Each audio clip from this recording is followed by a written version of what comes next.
Titanic जाने वाली submarine तो समंदर में 4000 मीटर की गहराई में फटी थी, लेकिन ये स्नेल फिश वो समुद्री क्रिएचर है जिसको 8300 मीटर की गहराई में भी कुछ नहीं होता। ये कुदरती तौर पे दुनिया का सबसे मजबूत क्रिएचर माना जाता है।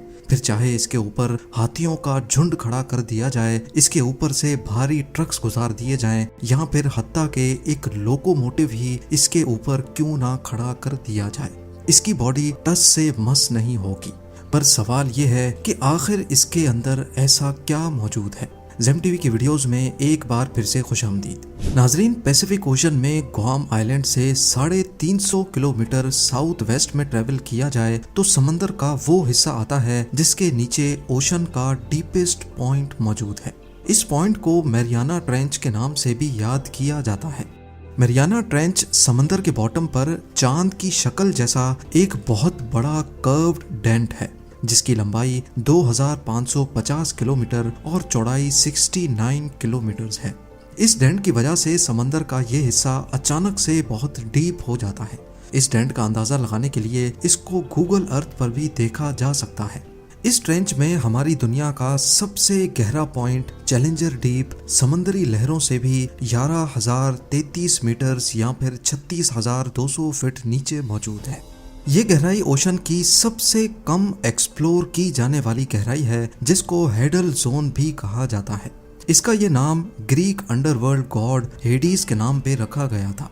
इस गहराई में खतरनाक अंधेरा, खाने की कमी और हड्डियों को तोड़ देने वाला प्रेशर इस बात की साफ साफ निशानी है कि यहाँ क्रिएचर्स का जिंदा रहना करीब इम्पॉसिबल है।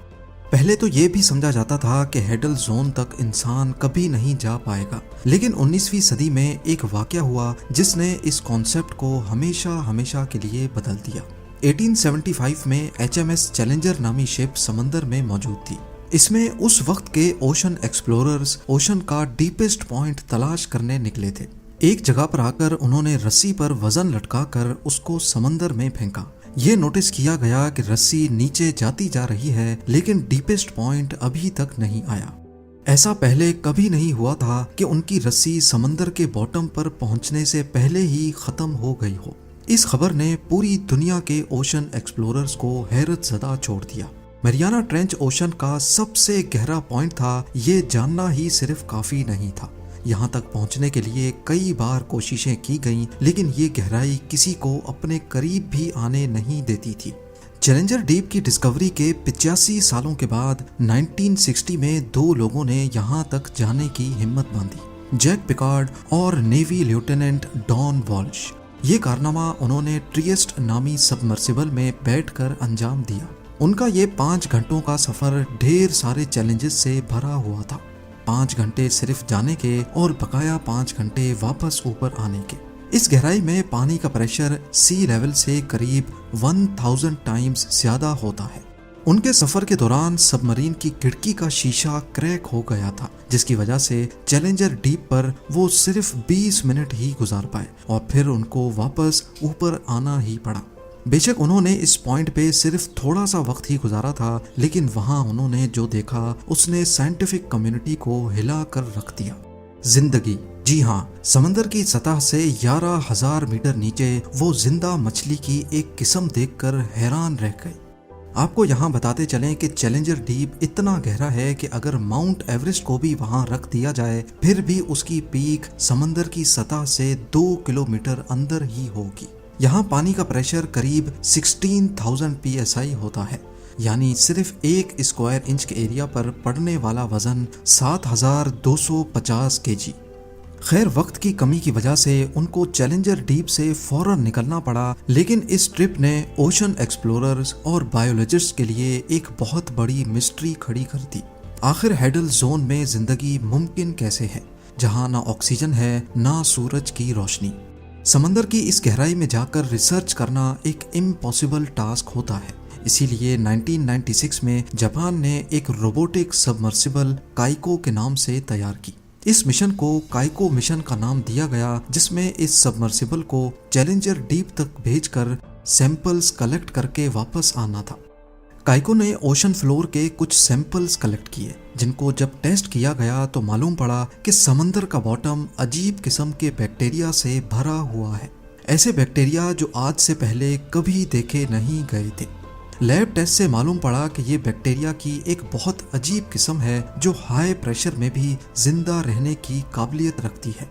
नॉर्मली जमीन पर फोटोसिंथेसिस के जरिए प्लांट्स एनर्जी बनाते हैं, यानी सनलाइट, पानी और कार्बन डाइऑक्साइड के जरिए।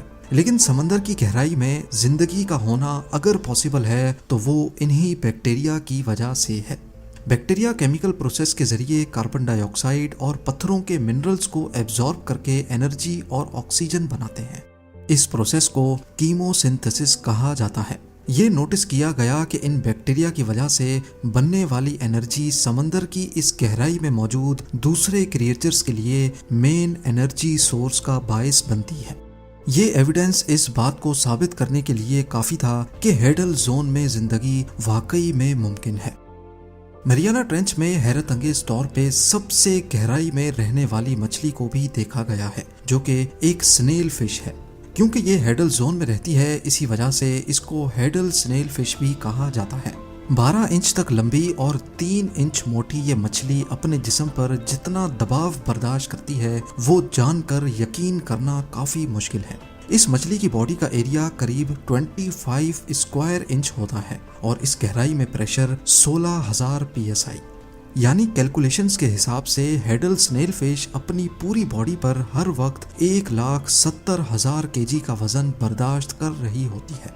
जी हाँ, रेफरेंस के लिए आपको बताते चलें कि एक बोइंग 777 का एम्प्टी वेट 1,68,000 kg होता है और एक एवरेज लोकोमोटिव का वजन 1.5 लाख kg।